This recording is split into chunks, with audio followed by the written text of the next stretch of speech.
De nos jours, il vaut mieux prendre l'avion si l'on veut se rendre de New York à Londres. Mais saviez-vous qu'il fut un temps où ces deux villes se trouvaient sur le même continent? L'explication est un peu plus compliquée. Tout d'abord, ces deux villes n'existaient pas à l'époque. Mais les plaques tectoniques sur lesquelles elles se trouvent aujourd'hui étaient beaucoup plus proches. Il y a près de 200 millions d'années, tous les continents de notre planète se sont réunis pour former un grand supercontinent. Cet énorme morceau de terre était entouré d'un seul océan. Nous appelons aujourd'hui cet immense continent la Pangée. Certaines parties de ce continent se sont séparées et se sont éloignées, et c'est ainsi que nos cartes sont arrivées à leur configuration actuelle. Il existe même une expérience intéressante que vous pouvez réaliser pour tester cette théorie. Trouvez une carte en ligne et imprimez-la sur une feuille de papier. Il vous suffit ensuite de découper tous les continents. Lorsque vous commencerez à jouer avec eux, vous remarquerez rapidement qu'ils semblent s'emboîter les uns dans les autres, comme les pièces d'un puzzle. La chose la plus frappante que vous verrez est probablement la façon dont l'Amérique du Sud s'emboîte parfaitement dans l'Afrique. Ce qui est encore plus fascinant, c'est que ce n'est pas la première fois dans l'histoire de notre planète que des supercontinents se forment, puis se désagrègent. Les scientifiques ont découvert que cela s'est déjà produit au moins 3 fois. Et si l'on considère l'âge de notre planète, 4,5 milliards d'années, les 200 millions d'années qui viennent de s'écouler sont à peine un battement de cils. Comment les scientifiques ont-ils compris que les continents se déplaçaient? Outre l'aspect actuel des continents, ils ont également trouvé des roches identiques à différents endroits de la planète. Elles semblent s'être formées à partir des mêmes minéraux et dans les mêmes conditions météorologiques. D'autres indices? Les dinosaures.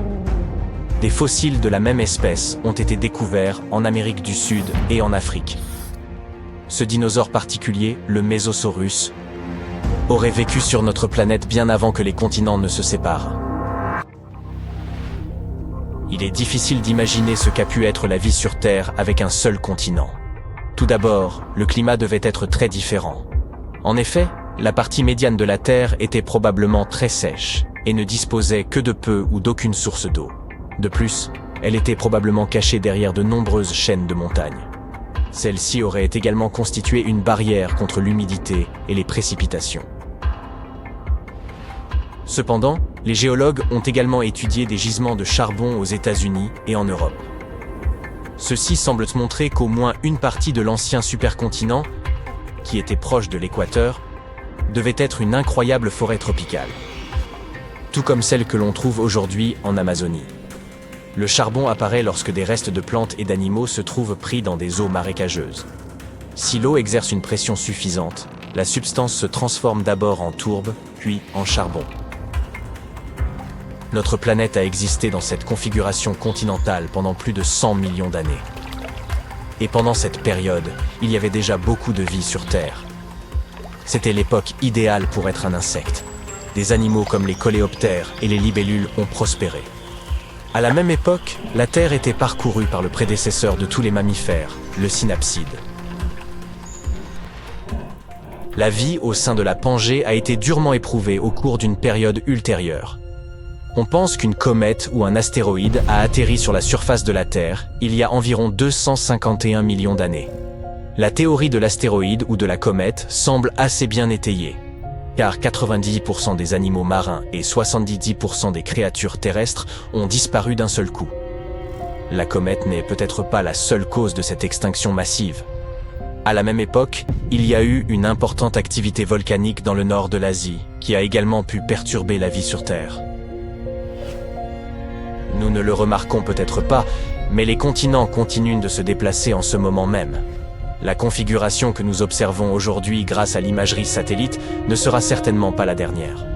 L'Australie, par exemple, se rapproche lentement de l'Asie. Mais la preuve la plus importante que nos continents continuent de se déplacer est la partie orientale de l'Afrique.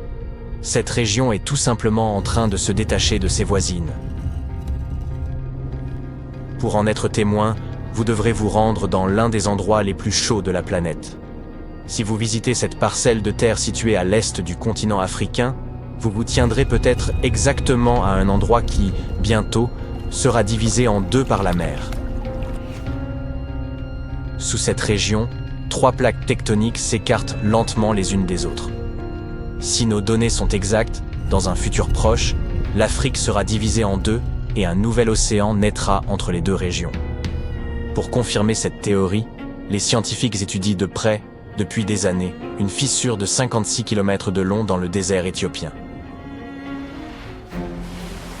On estime qu'il faudra entre 5 et 10 millions d'années pour que ce nouvel océan se forme. La croûte de notre planète étant constituée de multiples plaques tectoniques en perpétuel mouvement, c'est l'endroit idéal pour étudier ce processus. Ces plaques sont toutes de forme irrégulière et elles s'entrechoquent, glissent les unes sous les autres, ou se superposent.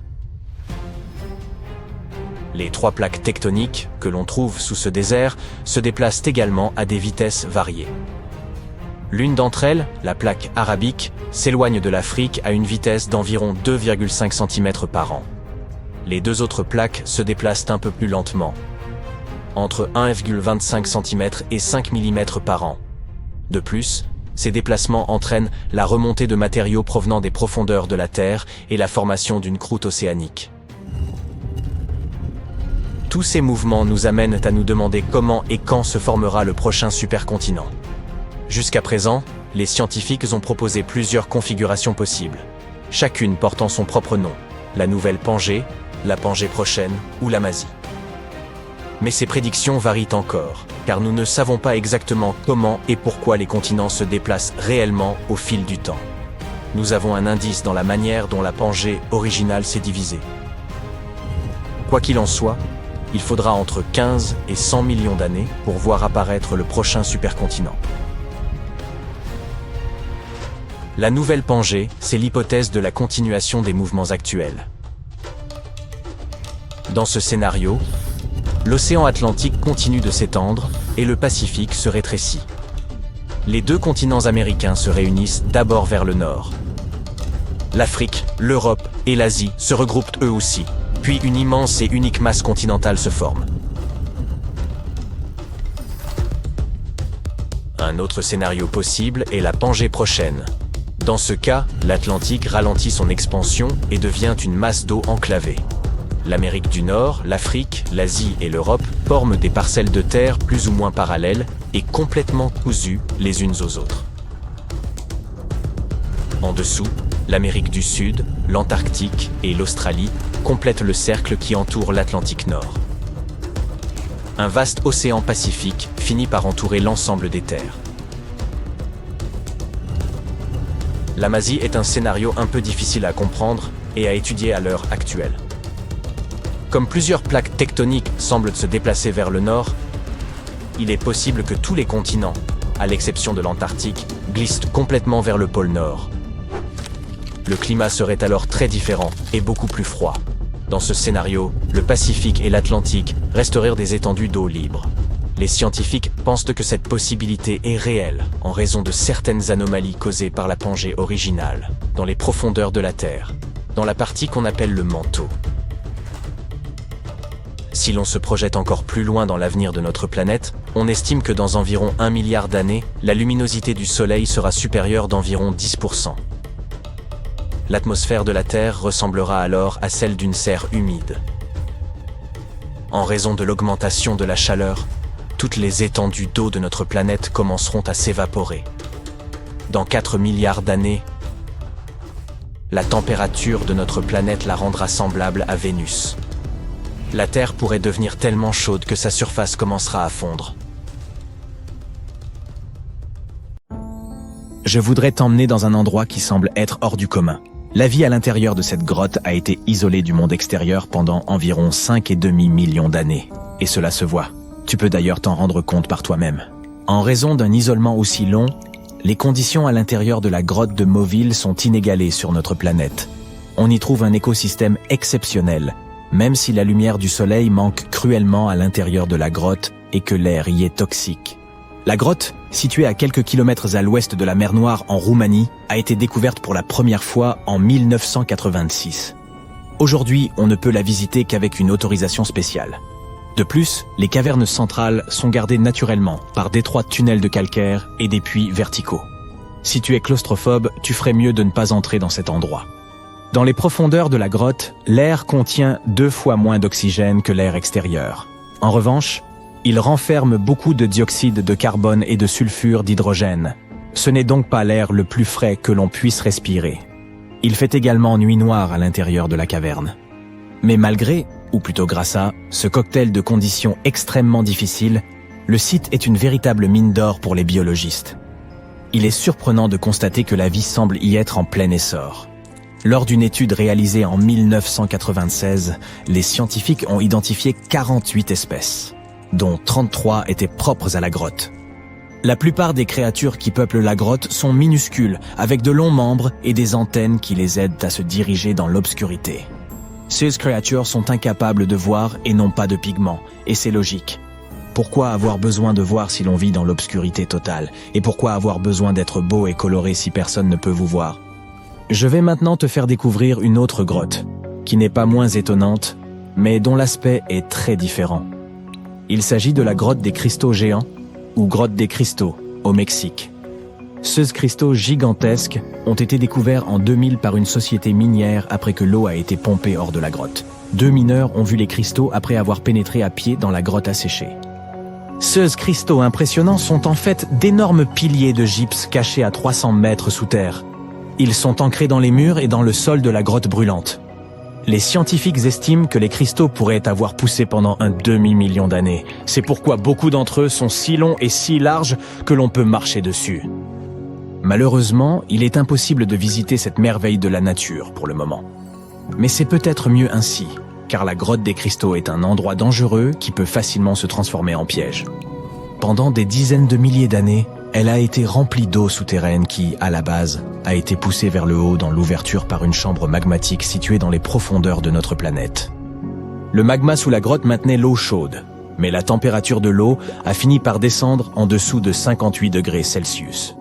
En conséquence, l'eau a commencé à se remplir de calcium et de sulfate, dont les particules devenaient petit à petit du gypse. C'est alors que des cristaux de couleur blanche ont envahi la grotte. Et comme ils sont restés sous l'eau, ils ont pu continuer à croître. Il n'est pas nécessaire de s'envoler dans l'espace pour observer un trou noir de plus près. Des scientifiques ont trouvé quelque chose de très similaire au trou noir dans l'océan Atlantique Sud. L'attraction gravitationnelle d'un trou noir est tellement énorme qu'une fois que quelque chose est attiré à l'intérieur, il n'a aucune chance de s'en échapper. Même la lumière ne peut pas sortir d'un trou noir. Les trous noirs océaniques semblent presque aussi puissants que leurs homologues de l'espace. Mais au lieu d'attraper la lumière, ils font de même avec l'eau. Les tourbillons océaniques sont des tourbillons massifs qui tournent à contre-courant. Ils brassent généralement des milliards de tonnes d'eau, et la plupart d'entre eux sont plus grands qu'une ville. Ces tourbillons sont si puissants que rien de ce qui est piégé par eux ne peut s'échapper. Mais le plus effrayant, c'est que tu risques de ne même pas remarquer que tu te diriges vers l'un d'entre eux. Ces choses sont si énormes que tu n'en verras les limites que lorsqu'il sera trop tard. Lorsque les scientifiques ont commencé à explorer les tourbillons océaniques à l'aide de satellites, ils ont découvert les limites de plusieurs tourbillons. Ils ont ensuite réussi à prouver que, mathématiquement, ces tourbillons sont identiques aux mystérieux trous noirs de l'espace. Les tourbillons massifs sont entourés de barrières très étanches, où les fluides se déplacent en boucles fermées. Même l'eau ne peut sortir de l'intérieur de ces boucles. C'est pourquoi les tourbillons océaniques serrés jouent sur le rôle d'énormes conteneurs. L'eau qui s'y trouve peut être totalement différente de l'océan qui entoure un tourbillon. Et je ne parle pas seulement de sa température. La teneur en sel à l'intérieur et à l'extérieur d'un tourbillon est souvent différente. Sur la fine langue de terre de Courlande qui sépare la mer Baltique de la lagune de Courlande, se trouve l'un des endroits les plus étranges de la planète. Les habitants de la région l'appellent la forêt dansante, car les pins de cette forêt ont des formes étonnamment inhabituelles. Ils se tordent en spirale et en cercle le long du sol. Il existe bien sûr des théories pour expliquer ce phénomène. Certains prétendent que d'énormes quantités d'énergie positive et négative se sont jadis affrontées à cet endroit. D'autres, plus terre à terre, pensent que la raison est géologique. Le sol sablonneux de la région est trop instable pour permettre aux arbres de pousser à la verticale. L'idée la plus répandue est que les vents forts soufflant de l'eau influencent la forme des arbres. Quoi qu'il en soit, les experts n'ont pas encore tiré de conclusion définitive. Regarde ces agroglyphes sous-marins. Ils ont été repérés pour la première fois en 1995, près de la côte sud du Japon. Les plongeurs locaux ont appelé ces structures de 2 mètres de large des cercles mystérieux. L'énigme est restée dans les esprits pendant près de 16 ans, jusqu'à ce que le coupable soit enfin démasqué. Imagine la surprise des chercheurs lorsqu'il s'est avéré qu'il s'agissait d'un poisson globe mâle. Le poisson a besoin d'un peu plus d'1 semaine pour construire un cercle, et l'esthétique est évidemment cruciale. Un mâle nage à l'intérieur du cercle, creusant des vallées dans le sable avec ses nageoires. Mais ce n'est pas tout. Les poissons utilisent également des coquillages et des coraux pour décorer certaines parties de leur cercle. Toute cette activité de construction d'un cercle a également une utilité pratique. La façon dont le poisson mâle nage pousse le sable vers le centre du cercle et crée un monticule qui servira plus tard de nid. Le prochain mystère de notre liste se trouve dans les Caraïbes. Au large des côtes du Belize, il y a un gouffre géant. C'est le Grand Trou Bleu. Il mesure environ 305 mètres de diamètre et plus de 122 mètres de profondeur. Il y a très longtemps, ce trou était une grotte. Mais la montée des eaux l'a rempli et il s'est effondré sur lui-même. Plus on descend dans les eaux cristallines du Grand Trou Bleu, plus il devient sombre. On y trouve des tonnes de grottes remplies de stalactites. Mais il est extrêmement dangereux d'y pénétrer, à moins de vouloir se perdre irrémédiablement. Une fois que tu auras atteint une profondeur de 15 mètres, tu remarqueras que l'eau est scintillante. C'est la ligne invisible qui sépare le sommet salé du gouffre de l'abîme d'eau douce.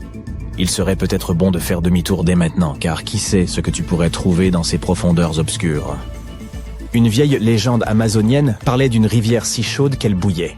On pensait qu'il s'agissait d'une simple légende jusqu'à ce que le géoscientifique péruvien Andrés Russo se demande si cette rivière pouvait être réelle.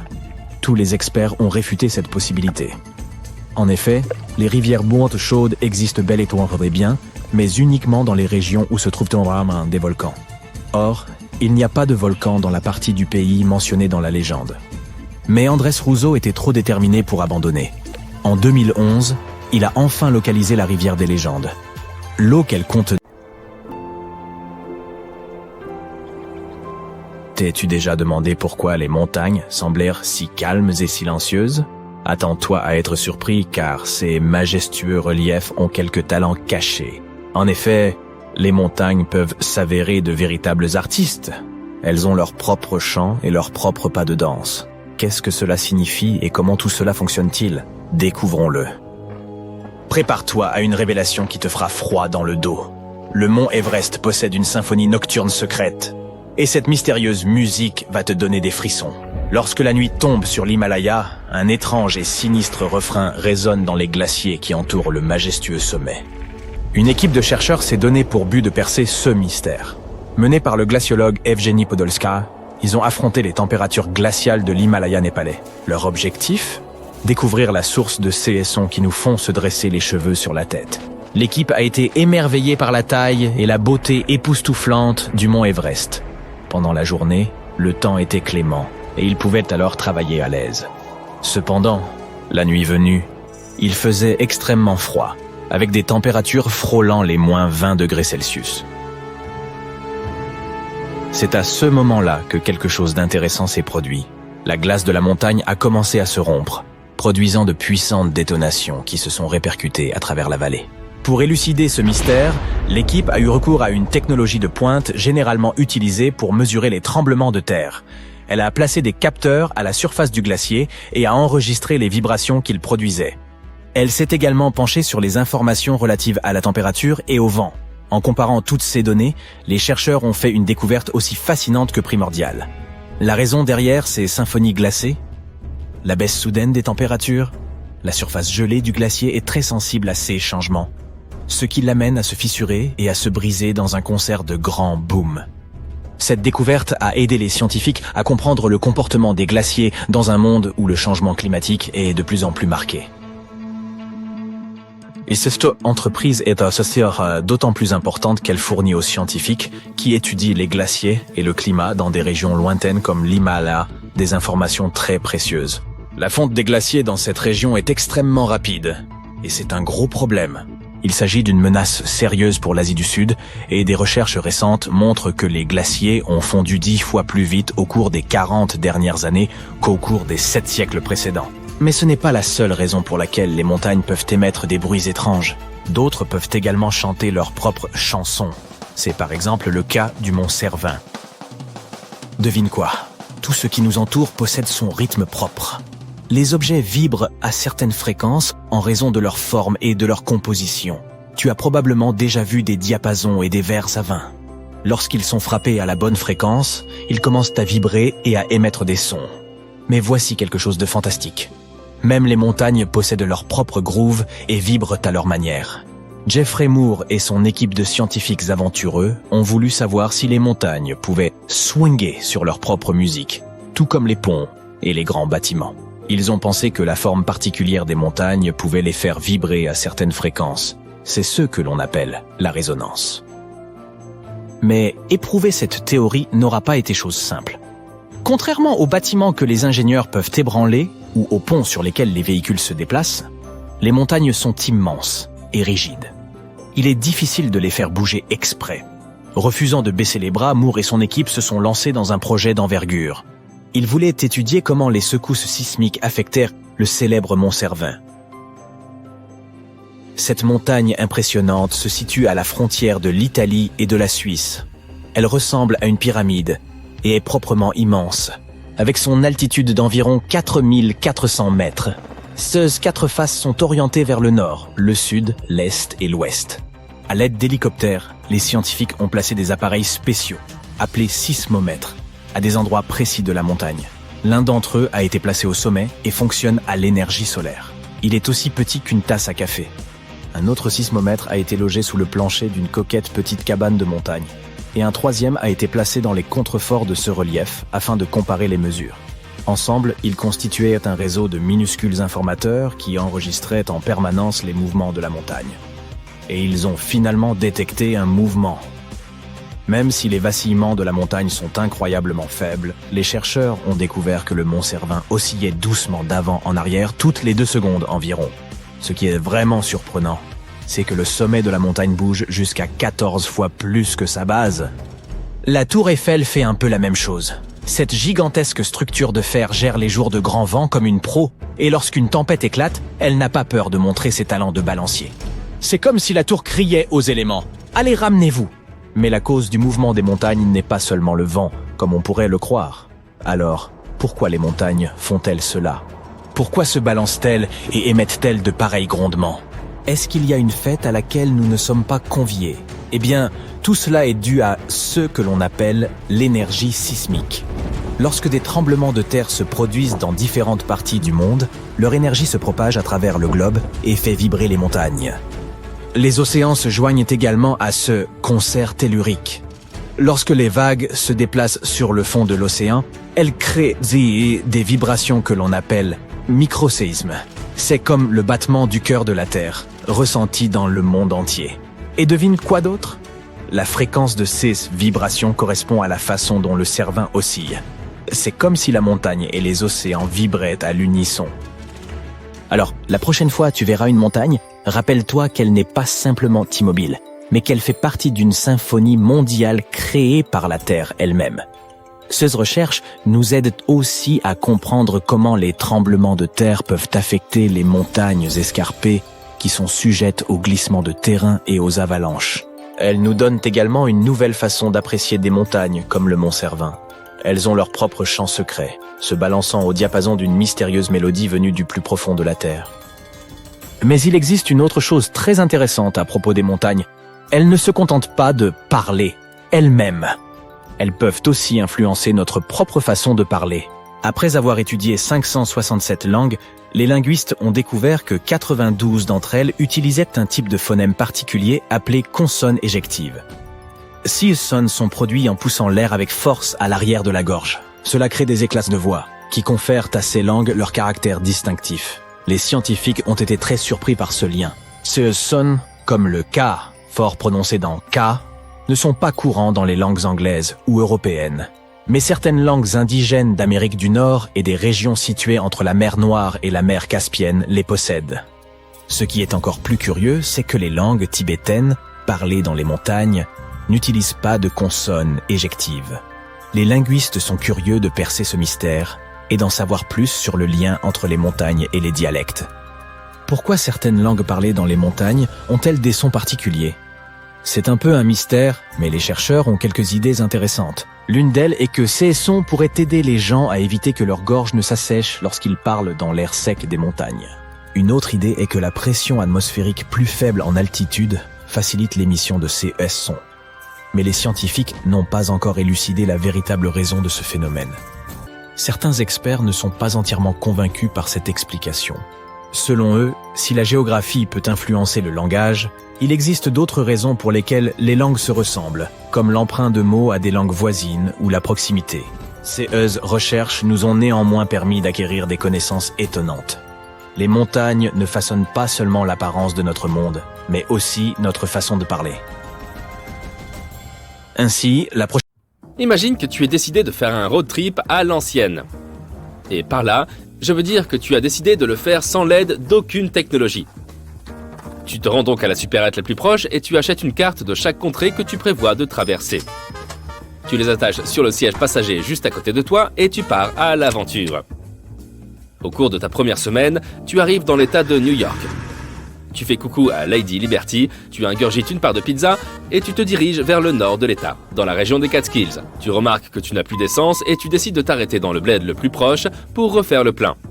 Tu consultes ta carte et il apparaît que l'endroit le moins éloigné est un petit village du nom d'Agloé, juste à la prochaine intersection. Tu conduis quelques minutes et tu passes devant un panneau qui dit « Bienvenue à Agloé, foyer célèbre, Agloé General Store. Ce doit être là, te dis-tu. » Mais la ville est étrangement vide. Tu ne trouves pas là de magasin, pas plus que la station-service que tu cherchais. Il n'y a pas de maison. Tu commences à penser qu'il y a peut-être une erreur. Agloé ne semble pas exister. Cette histoire peut sembler farfelue, mais elle aurait pu arriver à toute personne de passage à New York il y a quelques années. En fait, la soi-disant ville d'Agloé est ce que l'on appelle une commune fantôme, ou une ville de papier.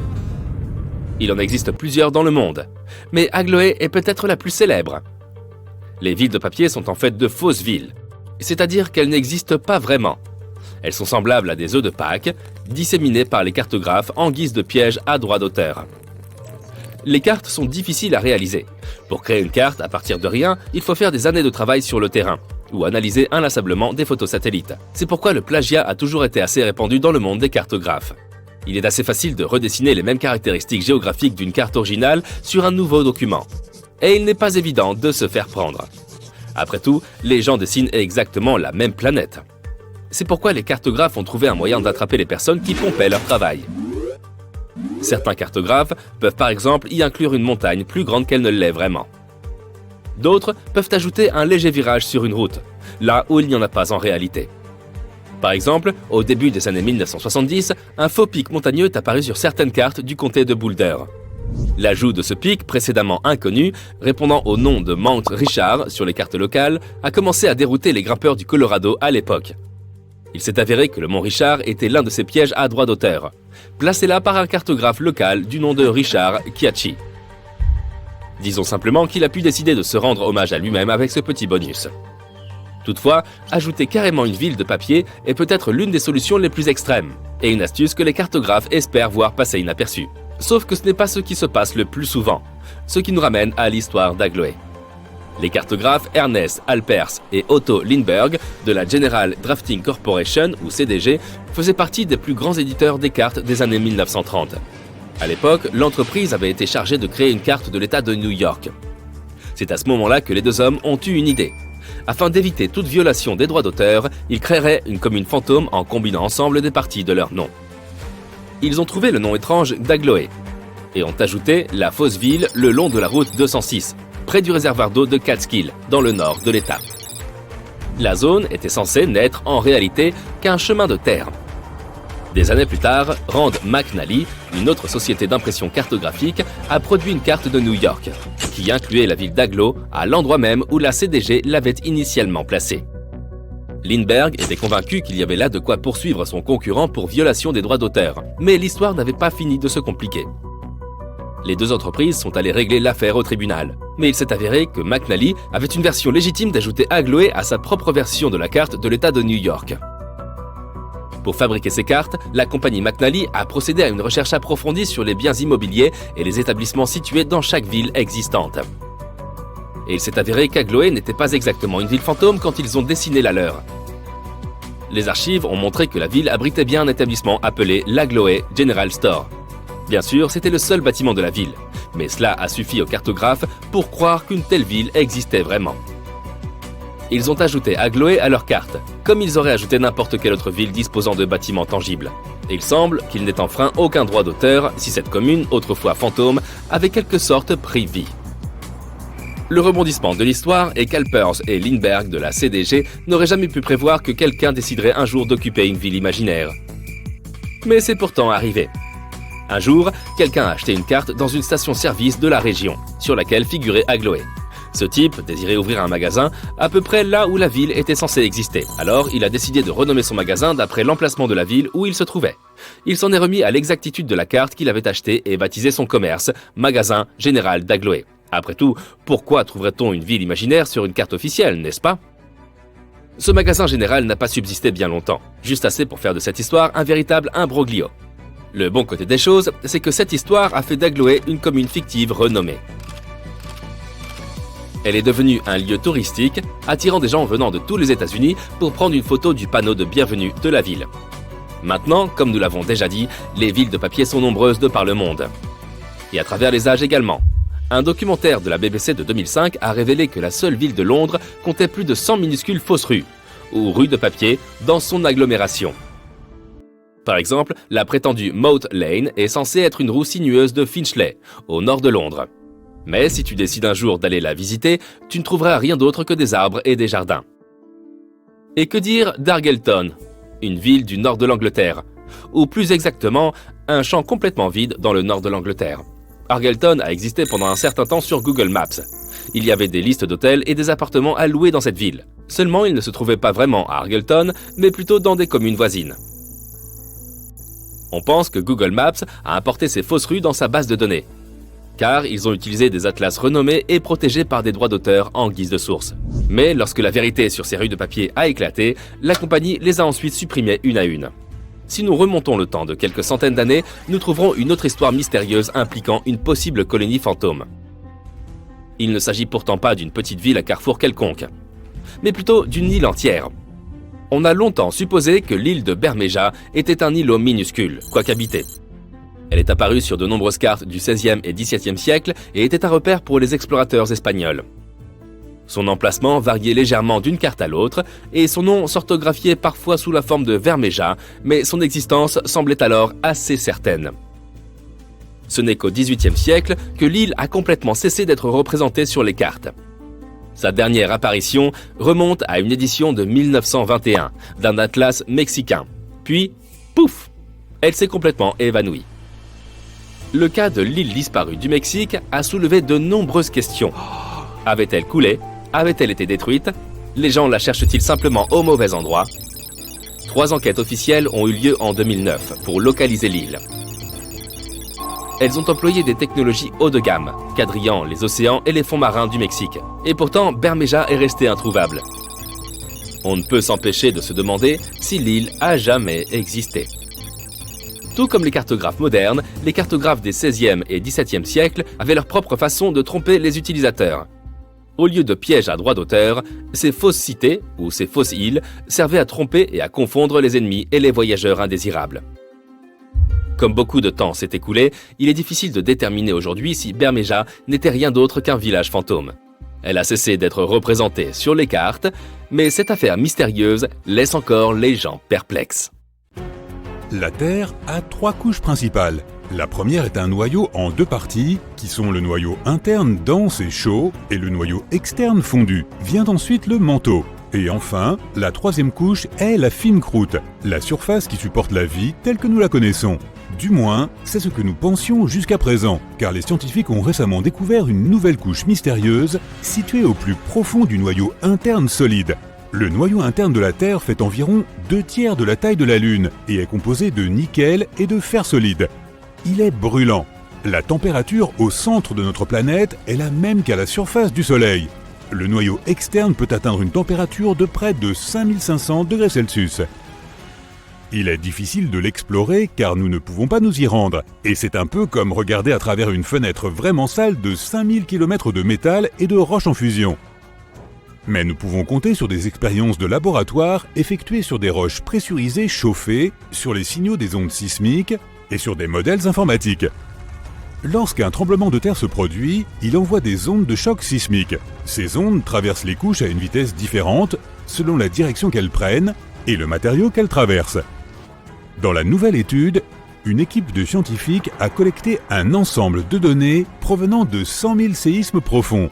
Certains d'entre eux se sont produits à plus de 100 km sous la surface. Lorsqu'un tremblement de terre se produit d'un côté de notre planète, les scientifiques suivent ces ondes tout le long jusqu'à l'autre côté. Les ondes changent lorsqu'elles arrivent de l'autre bord et les scientifiques essaient d'identifier les matériaux que ces ondes ont traversés. Ils ont découvert une nouvelle couche dans le noyau de notre planète grâce au tremblement de terre. Normalement, les ondes de choc se déplacent le long de l'équateur, mais à l'intérieur de la Terre, elles s'écartent et vont dans des directions différentes, environ 60 degrés sur le côté. Lorsque les ondes traversent le noyau interne en allant du nord au sud, elles voyagent plus rapidement que les ondes qui traversent le noyau parallèlement à l'équateur. Il est important de comprendre le noyau, car il crée notre champ magnétique qui, à son tour, protège la planète d'éléments comme les vents solaires, qui sont des particules chargées provenant du Soleil. Dans les années 60, nous avons découvert que la Terre pulsait toutes les 26 secondes. C'est comme un mécanisme d'horlogerie, un battement de cœur géant. Le sol tremble légèrement, mais nous ne le sentons généralement pas. Les chercheurs peuvent toutefois enregistrer ce tremblement. Certains d'entre eux pensent que le plateau continental se présente comme un énorme déferlement de vagues sous les océans. Par exemple, la partie la plus haute du continent nord-américain tombe dans une profonde plaine abyssale. Une théorie stipule que les vagues frappent cet endroit en produisant des impulsions régulières. C'est comme si tu avais toutes sortes de tambours, que tu les frappais avec tes mains et que tu frappais accidentellement l'endroit précis qui produit le bang harmonique pour faire trembler notre planète entière. Si cette théorie est vraie, nous avons de la chance qu'il n'y ait pas d'autres points comme celui-ci qui puissent faire trembler la Terre. D'autres scientifiques pensent que la pulsation se produit parce qu'il y a un volcan près du point critique, l'île de Sao Tomé, dans la baie de Bonny. Tu marches, tu cours, tu sautes, mais quand tu t'arrêtes, tu as toujours l'impression d'être immobile. En réalité, tu es en mouvement même lorsque tu es parfaitement immobile, car notre planète est toujours en mouvement. Selon l'endroit où tu te trouves, tu peux tourner dans l'univers à plus de 1600 km/h. C'est au niveau de l'équateur que tu atteindras la plus grande vitesse. Fais tourner un ballon de basket sur ton doigt et regarde l'équateur du ballon. Un point aléatoire sur celui-ci a plus de distance à parcourir en une seule rotation que n'importe quel point plus près de ton doigt. Cela signifie que le point sur l'équateur se déplace plus rapidement.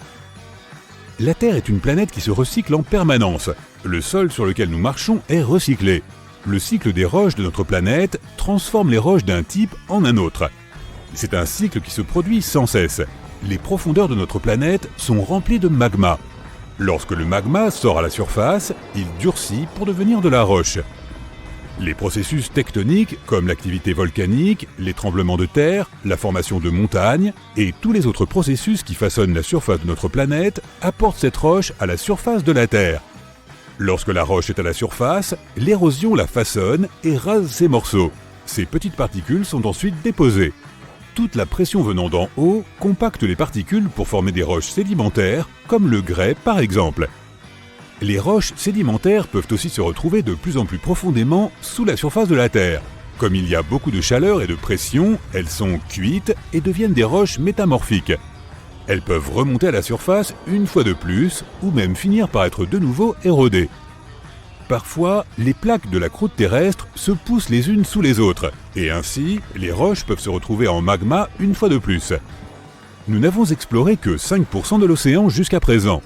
L'océan lui-même, ainsi que la vie sous le plancher océanique, sont encore un mystère. Les sédiments qui se trouvent sous nos océans abritent différents micro-organismes qui existent même à des profondeurs de 2,5 km sous le plancher océanique. Il y a là des microbes cachés dans les profondeurs des roches volcaniques au large des régions du Pacifique, sous 265 mètres de sédiments. La biosphère sous le plancher océanique se développe extrêmement lentement par rapport à la vie à la surface. La division cellulaire ne s'y produit que tous les 10 à 1000 ans. Quelque chose est différent concernant l'axe de la Terre. Les changements climatiques et la fonte des glaciers, principalement dans des régions comme l'Himalaya et l'Alaska, ont fait bouger cet axe. Notre planète a deux sortes de pôles. Les premiers sont les pôles magnétiques sud et nord, Ils affectent des éléments comme la dérive et la navigation. L'axe autour duquel la Terre tourne est un autre type de pôle. Il s'est un peu déplacé au fil du temps, mais nous ne savons pas exactement pourquoi. Les chercheurs ont réalisé que des masses d'eau en mouvement poussent l'axe de la Terre vers l'est. Prends l'exemple d'une bassine d'eau. Si tu la fais bouger d'avant en arrière, les remous font que l'eau déplace son poids tout autour. Un processus similaire se produit à l'échelle planétaire.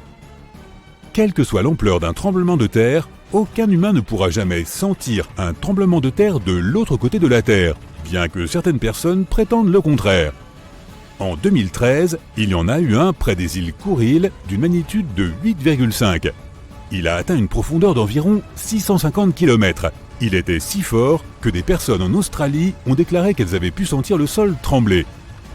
Le plus fort tremblement de terre s'est produit au Chili en 1960 avec une magnitude de 9,5. La zone de rupture s'est étendue de 500 km à près de 1000 km le long de la côte du pays.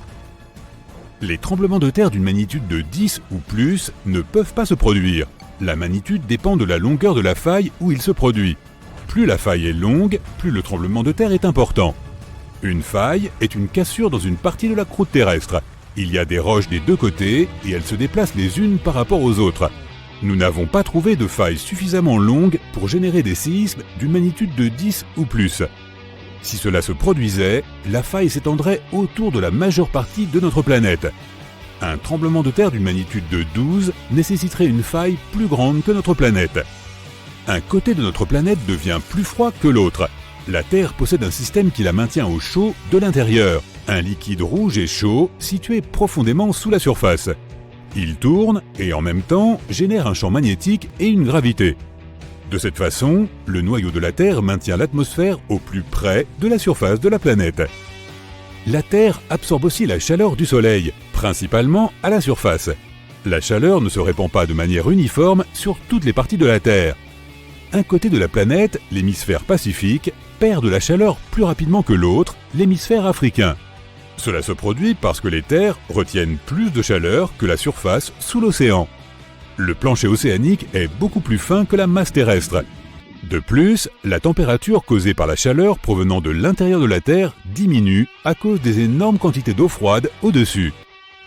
Les nuages ne sont pas seulement des morceaux de coton lointains et duveteux. Ils pèsent plus de 500 tonnes et aident à réguler la température de notre planète. Si tu prenais toutes les gouttelettes d'eau des nuages et que tu les déversais à la surface de la Terre, tu pourrais recouvrir la planète d'une couche liquide aussi fine qu'un cheveu humain. Cela ne semble pas beaucoup, mais cette eau est d'une importance cruciale pour le climat. Nous aurions des températures plus chaudes si les nuages n'existaient pas.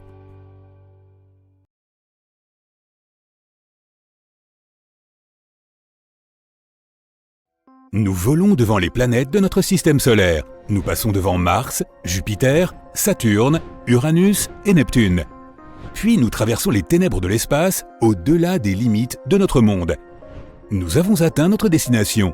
Voici le nuage de Oort. Il s'agit d'une région hypothétique entourant notre système solaire et qui compte une multitude d'astéroïdes et de blocs de glace. C'est probablement ici que la plus grande comète de l'histoire de l'humanité a vu le jour. Et maintenant, elle se dirige vers le Soleil. Bernardinelli Bernstein a été découverte tout à fait par hasard pendant une enquête sur l'énergie noire, dite Dark Energy Survey. Nos télescopes étaient pointés vers les régions les plus reculées de l'espace. Leur objectif principal était de mieux connaître le processus d'expansion de l'univers. Les astronomes souhaitaient également dresser une carte plus détaillée de l'univers observable. Les scientifiques ont analysé plus de 80 000 images et ont trouvé un objet en mouvement. Il était dangereusement proche de notre planète. Et sa taille de 100 km était impressionnante. C'est à peu près la largeur du lac Michigan. C'était une comète déjà active avec une longue queue. Généralement, la queue des comètes se forme à l'approche du Soleil. La chaleur de l'étoile réchauffe la surface de la comète et les matériaux légers comme la glace commencent à s'évaporer. Cela forme un nuage de vapeur et de poussière qui s'étend bien au-delà de la comète. Mais Bernardinelli Bernstein était trop éloigné du Soleil pour commencer à se réchauffer. Cela signifie que sa surface a une composition différente. Elle pourrait être composée de monoxyde de carbone solide, ce qui augmenterait sa luminosité. C'est probablement la raison pour laquelle on est en mesure de l'observer depuis la Terre avec nos télescopes. Nous pouvons comparer Bernardinelli-Bernstein à la plus grande météorite qui soit jamais tombée sur Terre. Il y a environ 66 millions d'années, notre planète a été frappée par une météorite d'environ 10 km de large. L'onde de choc provoquée par cette collision a fait plusieurs fois le tour de la Terre, engendrant des tsunamis plus impressionnants que les plus grands des gratte-ciel. Et l'énergie de l'explosion a mis le feu à de vastes régions. Presque toutes les créatures vivantes, y compris les dinosaures et les plus anciens poissons, ont disparu. La météorite a laissé derrière elle un cratère 3 fois plus grand que Manhattan.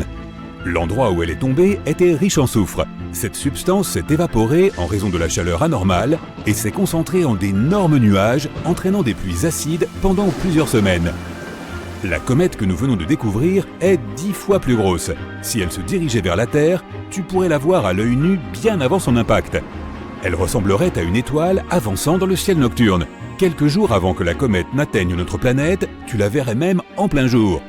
Tu pourrais aussi facilement distinguer sa longue queue. En pénétrant dans notre atmosphère, la comète produirait un grondement si puissant qu'on l'entendrait même de l'autre côté de la Terre.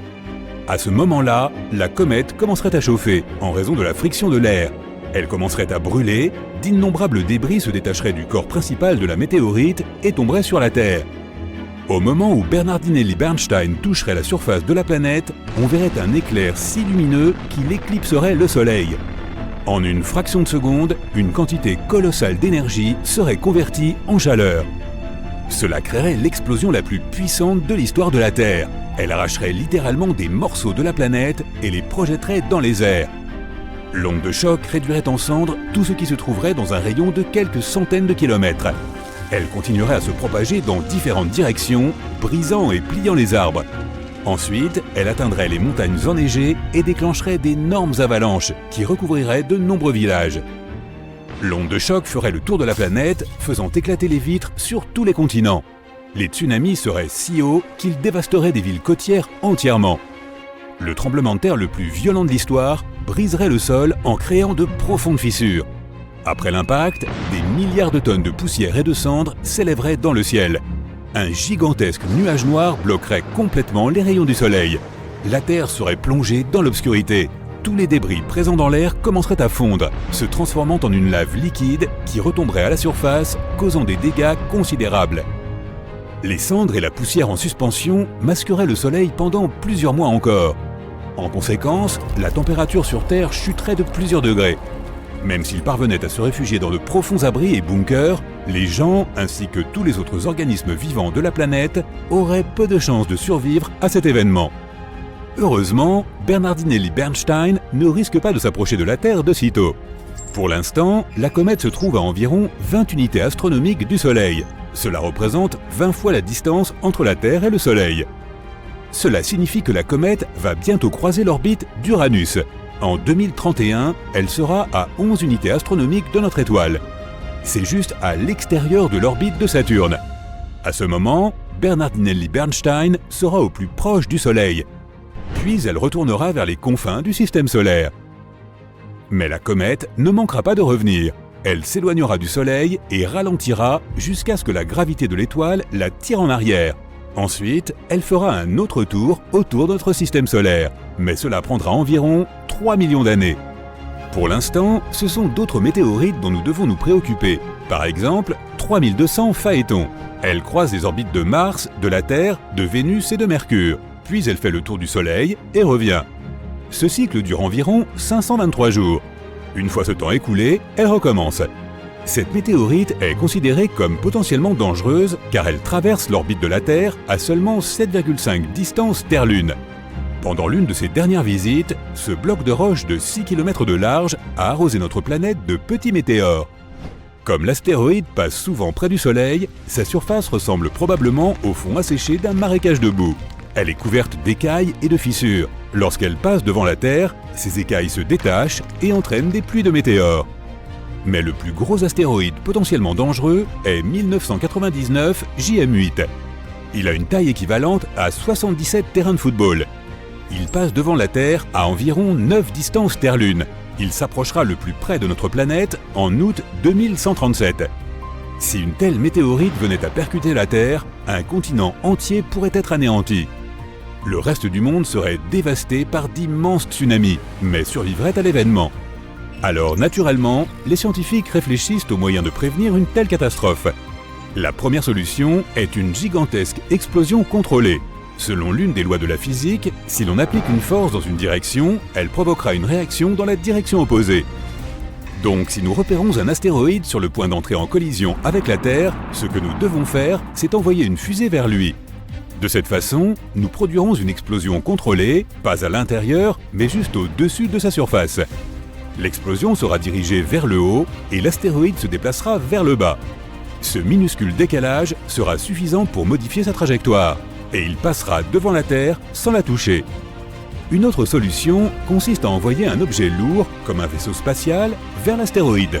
Les objets lourds possèdent leur propre gravité. Le vaisseau spatial devra donc voler tout près de la météorite qui l'attirera vers sa surface. Mais les moteurs du vaisseau spatial résisteront. Il commencera à tirer l'astéroïde dans la direction opposée. Cela changera sa trajectoire et notre planète restera intacte. Nous pouvons aussi percuter l'astéroïde avec le vaisseau spatial. Et paf! Nous pourrions également construire une station spatiale comme l'ISS. Elle serait équipée de tout un tas d'énormes loupes. Nous enverrions la station au plus près du Soleil et nous commencerions à chercher des astéroïdes potentiellement dangereux. Puis nous orienterions toutes les lentilles de façon à ce que les rayons du Soleil soient concentrés sur l'immense rocher. La chaleur commencerait à vaporiser la matière à la surface de l'astéroïde. C'est là que la physique entrerait à nouveau en jeu. La matière s'évaporerait vers le haut et l'astéroïde se déplacerait vers le bas. On pourrait aussi envelopper l'astéroïde dans un film réfléchissant, quelque chose comme du papier d'aluminium. Habituellement, les corps spatiaux absorbent la plupart des rayons du Soleil. Mais si l'astéroïde était recouvert de papier d'aluminium, les rayons se réfléchiraient sur sa surface. Cela créerait une faible force de poussée et ce serait suffisant pour éviter la collision. Et bien sûr, nous pourrions fixer des moteurs de fusée sur l'astéroïde. De cette façon, tu as conduit toute la nuit pendant des heures. Tu n'as pas eu l'occasion de dormir, donc ton esprit est un peu embrumé.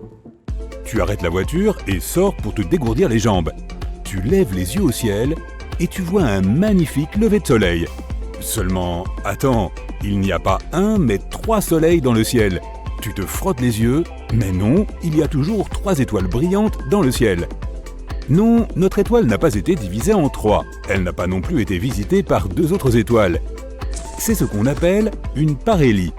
Elle se produit surtout pendant les fortes gelées, lorsque de petits cristaux de glace présents dans le ciel déforment la lumière.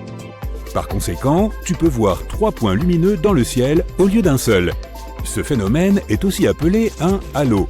Habituellement, il s'agit simplement d'un cercle autour du Soleil. Il est aussi possible d'observer un halo la nuit. Il suffit de regarder un lampadaire et tu verras un cercle lumineux autour de lui. Parfois, un halo peut prendre une forme plus fantaisiste. S'il y a beaucoup de glace dans l'air, la lumière est encore plus déformée. Tout comme dans une pièce avec une douzaine de miroirs. Alors le halo peut prendre la forme d'un œil humain. À cause de ce phénomène, une fausse aube peut aussi se produire. Alors que tu regardes l'horizon, l'aube commence et le bord du soleil apparaît. Encore un peu et... Attends, le soleil commence à se dissoudre dans le ciel. Après quelques instants, il fait de nouveau nuit. Et seulement 1 minute plus tard, le vrai soleil montre son visage. C'est le même effet de courbure de la lumière que tu as vu auparavant avec les 3 soleils. Seulement cette fois-ci, la lumière est courbée verticalement et non horizontalement. Et au lieu du vrai soleil, c'est son reflet dans les cristaux de glace que tu as aperçu. Un lever de soleil avec 3 étoiles à l'horizon peut être bien réel. Pas sur Terre, mais à 340 années-lumière de chez nous. Il existe un système stellaire au centre duquel se cache une étoile presque 2 fois plus grande que le Soleil. Et 2 petites étoiles sont en orbite autour de cette géante. De loin, elles ressemblent à des altères. Ce monde étrange abrite aussi une planète. Là-bas, les couchers et levées de soleil se produisent donc avec 3 étoiles. Si tu amenais ta moitié sur le banc d'un parc pour admirer le coucher de soleil, ici, ce serait très romantique. Tu es maintenant chez toi en train de regarder des vidéos sur YouTube au son d'un orage. Soudain, tu entends le bruit d'une fenêtre qui se brise et toutes les lumières de la maison s'éteignent. Tu vois une traînée de lumière bleu vive sous la porte de la pièce voisine. Tu ouvres la porte et tu vois une sphère d'éclairs de la taille d'un ballon de basket. Elle reste immobile, envoyant de temps en temps de petits éclairs sur les côtés. Après quelques instants, la sphère s'envole vers la fenêtre par laquelle elle est arrivée. Tu viens d'assister à de la foudre en boule. Un tel phénomène a été observé dans différentes parties du monde et à chaque fois, il a effrayé les témoins. En 1753, un marin expérimenté est monté sur le pont d'un navire. Il a regardé dehors et a vu une grosse boule de feu bleue au-dessus de l'eau. Les marins voulaient faire demi-tour pour rattraper cet orbe mystique, mais ils se déplaçaient trop vite. Et avant qu'ils ne puissent changer de cap, la boule s'est envolée vers le haut à une vitesse incroyable. Puis il y a eu une puissante explosion, de la force d'1 millier de canons, le souffle a brisé le haut du mât du navire et plusieurs marins ont été projetés en arrière par l'onde de choc. Au même instant, l'orbe a disparu, ne laissant derrière elle qu'une odeur inhabituelle de soufre. Un cas récent s'est produit en Europe de l'Est. Pendant un orage, une boule de foudre a volé dans la maison d'une femme. La femme est restée immobile et la boule bleue a volé juste au-dessus de sa tête. La foudre s'est ensuite déchargée dans les fils électriques à l'intérieur du mur et a disparu. Mais malgré les déclarations de témoins oculaires, la foudre en boule reste un phénomène non confirmé. Et même s'il existe dans la réalité, on ne sait pas expliquer comment il apparaît. Certains scientifiques ont même réussi à créer des boules de foudre en laboratoire. Mais ces sphères n'étaient pas stables et elles ne ressemblaient en rien à ce que les témoins oculaires ont décrit. Continuons. Ce nuage ressemble à un dinosaure, et celui-ci ressemble à un chat. Et celui-là, waouh, on dirait que ces nuages sont en train de tomber. Ah non, ce ne sont que des nuages de type Mammatus. Leur forme les fait ressembler à des morceaux de nuages sur le point de s'écraser sur le sol. Cela ne devrait pas arriver, mais tu ferais mieux de chercher un abri quand même. De tels nuages sont le signe de l'arrivée d'un orage violent. Il faut beaucoup d'air humide, avec des cristaux de glace en haut et de l'air sec en bas, pour créer de tels nuages. Ensuite, des courants d'air verticaux apparaissent entre ces couches, et ces courants font que les nuages prennent la forme d'un cerveau humain. Ce nuage géant ressemble à un dôme qui va recouvrir une ville entière. En fait, c'est exactement ce qui se passe. Un énorme nuage recouvre une grande zone et y déverse ensuite une pluie abondante. Parfois, l'extrémité d'un tel nuage prend une forme bizarre, comme sur ces photos. Celui-ci ressemble plutôt à des spaghettis géants, ou même à des vers gigantesques. On peut souvent observer ce phénomène en Australie, et on l'appelle « Morning Glory ». Il se produit parce qu'un vent fort enroule des parties du nuage des deux côtés, et alors l'énorme pâte nuageuse se divise en bandes épaisses. Parfois, tu peux voir dans le ciel des nuages composés d'oiseaux. Waouh! Celui-ci se déplace rapidement et change de forme. Il devient plus transparent, puis plus dense et plus sombre à nouveau. Les oiseaux semblent participer à une sorte de danse, mais ils ne le font pas pour la beauté du spectacle ou pour les foules rassemblées en bas. Ils le font pour se protéger. Lorsque les oiseaux se regroupent en une telle nuée, ils intimident les oiseaux de proie. Un aigle ou un faucon aurait du mal à choisir une seule cible parmi le nombre infini d'oiseaux. Et ils se déplacent rapidement, se couvrant les uns les autres. Les poissons se serrent les uns contre les autres en banc de la même manière. Un tel nuage pourrait effrayer un prédateur affamé. Pour le phénomène inhabituel suivant, il faut regarder la Terre depuis le ciel la nuit. Dirigeons-nous vers le Turkménistan, il y a un grand désert ici, le Karakoum, et il y fait complètement noir. Sauf en un point. C'est un grand rond qui brille d'une lumière orange vif, le cratère de Darvaza. Et on dirait un brûleur à gaz géant. Il y a des années, des géologues ont trouvé du gaz ici, et ils ont commencé à l'exploiter. Mais lorsqu'ils ont creusé, ils sont tombés sur une cavité souterraine. La cavité s'est effondrée et a formé un cratère. Il est aussi large que la moitié d'un terrain de foot et aussi profond qu'un immeuble de 5 étages. Du gaz a commencé à sortir des fissures du cratère et comme les animaux paissaient souvent près de cet endroit, le gaz pouvait être dangereux pour eux. Les géologues ont alors décidé de mettre le feu à ces flux de gaz pour en épuiser la source. Une seule étincelle et le cratère s'est empli de colonnes de feu de 10 mètres de haut. Les géologues pensaient que le feu s'éteindrait au bout d'un jour ou deux. Mais si tu viens ici maintenant, tu verras que cette porte des enfers brûle toujours, et cela dure depuis presque 50 ans. En 2013, un homme est descendu au fond du cratère brûlant pour la première fois. Il a recueilli de nombreux échantillons, et les scientifiques ont pu trouver des bactéries que l'on trouve nulle part ailleurs sur Terre. Elles sont tout à fait à l'aise au fond de cette poêle à frire éternelle.